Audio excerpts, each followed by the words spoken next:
فاسد لا يجوز قوله. يقول ادخل معي انت، كل نفس بما كسبت رهينه، كل شيء تعلق مرجلها هكذا يقولوا، هذا ما يصح. زيد المرة الثانية كما قال النبي يمر عليه قال إليك عني أبعثك الله رقيبا علي، كما في رواية أخرى. اليوم الثالث نفس الشيء. ثم هذاك زعف، تصور أنت كل واحد تعقب عليه كما نقولوا إحنا جماعة على الشر، وهذا ما يجوش الكلام، هذا حرام. واللي يقولوا العراية، إحنا عندنا حتى دعاة ربي يغفر لهم يقولوا فوق المنابر الكلام هذا ما يجوش، ما تجوز تقول الكلام هذا. النبي صلى الله عليه وسلم ما بعث لعانا ولا فحاشا ولا سخابا في الأسواق، وقولوا للناس حسنا. على بالك بهذه الكلمة قد تنفر منها الناس، قد يعني تخلي الناس يكرهوا دين الله ويكرهوا المسجد ويكرهوا الملتزمين. سبحان الله. وقولوا للناس حسنا، كلمة طيبة، إن الله طيب لا يقبل إلا طيب.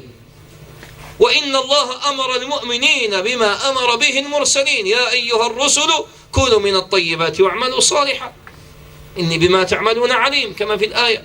لذلك لابد أن تفتح تلك القلوب، والله هو الذي يفتحها وليست أنت. تكون سببا في هذا اللين الذي ربما الرجل إن مر على المسجد وسمعك يقول اللهم اغفر لهم واهديهم، ربما كلمة تقع في قلب فئة المسجد. إذا سمعك تقول عرايا واصحاب الشر واصحاب دعوة الشر وماش عارف راك تنفروا، يعني هذا الرجل غضب كما احنا فينا قصور وفينا يعني كما نقولوا احنا قلق وكذا. قالوا والله لن يغفر الله لك. يعني هذاك ديروا اليوم الأول والثاني والثالث يقول فلان توب ربي ارجع، يقولوا إليك عني، بعدني، خليني نشرب الخمر، خليني نزني، خليني نفجر، تسلي يا سيدي، ادخل وحدك الجنة. قال الله تعالى كما في الحديث القدسي الذي رواه النبي عن ربه جل وعلا، قال الله تعالى من ذا الذي يتألى علي. شكون انت؟ مش تحكم على الناس، من أنت؟ كذلك كنتم من قبل فمن الله عليكم. بالك تكون تسرق، بالك تكون تفجر، بالك تشرب الخمر، بالك كنت تزني، بالك ديت أموال الناس بالباطل، بالك كنت تربي في مالك، بالك كنت ترتشي في مالك، فتاب الله عليك، كان سبب في أسباب توبتك. مثلا واحد الآخ يقول لي أنا سبحان الله يوم الزلزال أنا لقيت روحي في المسجد، سبب كان على معصية في زموري، وكنا مع الشيخ أبا حفص رحمه الله رحمة واسعة. صلى الله عز وجل في هذه الليلة المباركة أن يرفع الله قدره وأن يسكنه جنته إن شاء الله. ونحن لا نتألى على الله بل نحسن الظن في شيخنا وأخينا. هو جالس يقول سبحان الله أنا كنت على معصية هكذا على زنا وزعزعت الأرض، يعني سبحان الله. قال نجاني ربي عز وجل، والناس ماتوا قدامه. تعرفون أيام الزلزال كم من أناس انهدمت عليهم السقوف. أسأل الله عز وجل يرفع قدرهم، ومن مات على توحيد نحسبه من الشهداء. والنبي ذكر الغرق والهدم والحرق وذكر أشياء تعرفونها. وكل الشهداء منازل، أو الشهيد منازل الشهداء كثيرة، ليس الذي يموت بالمعركة فقط شهيد، بل منازل الشهداء كثيرة جدا. وقد درج كثير من أئمتنا كالإمام شيخ الإسلام ابن تيمية في هذه المسألة، فراجعوها فإنها نفيسة كثيرا إن شاء الله تعالى. من ذا الذي يتألى علي؟ أشهدكم أني قد غفرت لفلان وأحبطت عمل فلان. هذاك الإنسان الملتزم اللي كان يقول له لن يغفر الله لك، الله عز وجل ربي جل جلاله على عرشه استوى في السماء، يقول أنا نغفر لفلان وأحبطت عمل فلان، يلا. ولذلك هذه القصة نستشف منها مسائل، أعظمها أن الرجل في دعوته إلى الله عز وجل يقول الكلمة ويمضي، إن الله لا يهدي من أحببت ولكن الله يهدي من يشاء. النبي صلى الله عليه وسلم دخل على عمه هذا حمى النبي، تعرفون الشباب يعرفون هذا، عم النبي أبو طالب صاحب اللامية. قرأوا السيرة، والسيرة الآن لا تقرأ لشبابنا، نحن نعلمهم فنونا أخرى في جرحهم في الناس وذبحهم في الناس وغيبتهم في الناس والنميمة والقالة والحالقة، وشتتت الصفوف وتمزق الصف وتشتت الكلمة واجتاح الأعداء، والجزاء من جنس العمل ولا يظلم ربك أحدا. روح تقرأ السنة، أقرأ السيرة. سبحان ربي العظيم.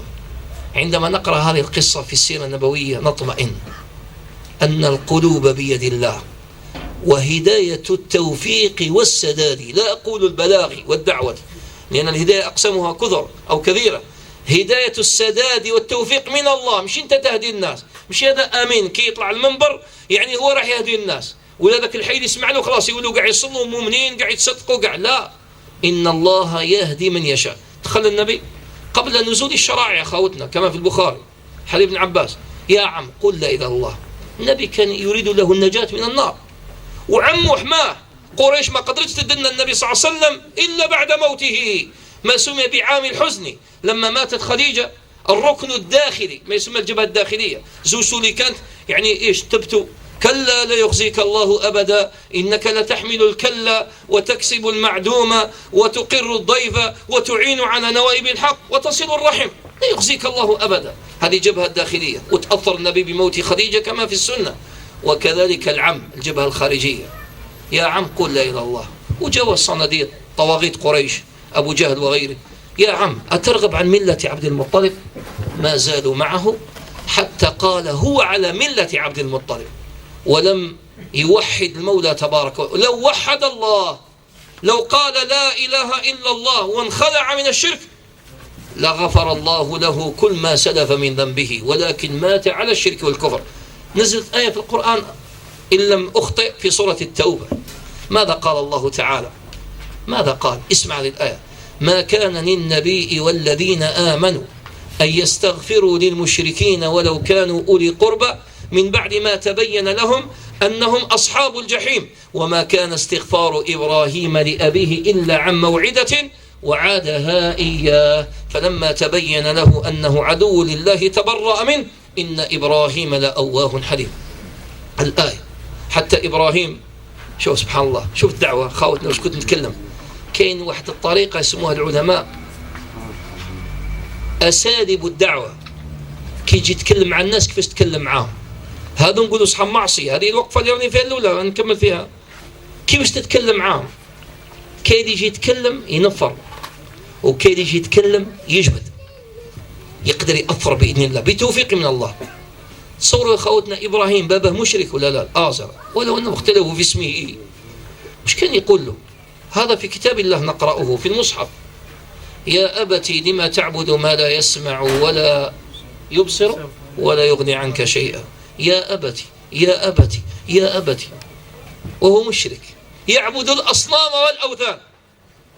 وهذا ما يسمى بشفقة الولد على والده، لأن إبراهيم كان في مناط الدعوة وبيان الحق والتوحيد الخالص. واقرأوا في سورة الأنبياء لما جيء به من فعل هذا بآلهتنا إنه لمن الظالمين قالوا سمعنا فتى يذكرهم يقال له إبراهيم قالوا فأتوا به على أعين الناس لعلهم يشهدون. وحدث ما حدث يومئذ كما نص الله في كتابه. كيف كان جواب إبراهيم؟ إنه لحليم أواه منيب، عليه الصلاة والسلام وعلى نبينا أفضل صلاة وأزكى تسليم. إذن إخواننا شبابنا آباؤنا والله ما زال في العمر فرصة. ها ربي يطلق فرصة سبحان الله. وش هي الفرصة؟ إنك تسمع الآن، وإنك حي، وإنك تمشي بين الأحياء، وأنك لست في عدد الأموات. لك فرصة. لعلي أعمل صالحا، كلا إنها كلمة هو قائلها ومن ورائهم برزخ إلى يوم يبعثون. إذا مات الميت انقطع عمله إلا من ثلاث كما قال النبي. يأتيك الموت، سل نفسك كيف تكون خاتمتك؟ أتموت وأنت راكع ساجد؟ أتموت وأنت تتصدق؟ أتموت على طاعة؟ أتموت على عبادة؟ أتموت على صالح من الأعمال؟ أم العكس؟ نسأل الله لنا ولكم العافية. تموت على معصية، تموت على الزنا، تموت على شرب المسكرات، تموت على شرب المخدرات، تموت على زنا، تموت على سرقة. كنت في حي من الأحياء، في حي الجبل، واحد راح يسرق، ربي إن شاء الله يرحمه ويرحمنا ويرحم موتى المسلمين والمسلمات، جرى أموره، طاح دائم الله في ملكه. تعرفون ماذا قال النبي صلى الله عليه وسلم؟ اللهم نسألك العافية يا رب. قال النبي كما في الأثر: أتينا حنين في القلوب بسرى يخالط نغمة الحادي أغاريد نرددها كصوت البلبل الصادي كصوت البلبل الصادي. أتيناكم لنهديكم أزاهيرا وريحانا بألحان نصوغ لكم فنون الشعر لنمسح معا عبرة التاريخ. عبرة التاريخ تذكي العالم عندما يذكر مجدا قيما. عبرة التاريخ تذكي العالم عندما يذكر مجدا قيما. عندما تبدي لنا أسطوره هيم من كان لضاها حينما. عندما تبدي ونترك ظل الدنيا الزائل. الدنيا ظل زائل من ركن إليها جاهل. يهواها القلب ولكن يحذرها المرء العاقل. الدنيا ظل زائل من ركن إليها جاهل. يهواها القلب ولكن يحذرها المرء العاقل. لننظر إلى الزمن الموعود. إني لأسمع وقع الخيل في أذني وأبصر الزمان الموعود يقترب. وفتية في رياض الذكر مرتعهم لله ما جمعوا لله ما وهبوا. إني لأسمع وقع الخيل في أذني وأبصر الزمن الموعود يقترب. وفتية وندعو ربنا يا خالقا يا مبدعا يا خالقا يا مبدعا يا ربنا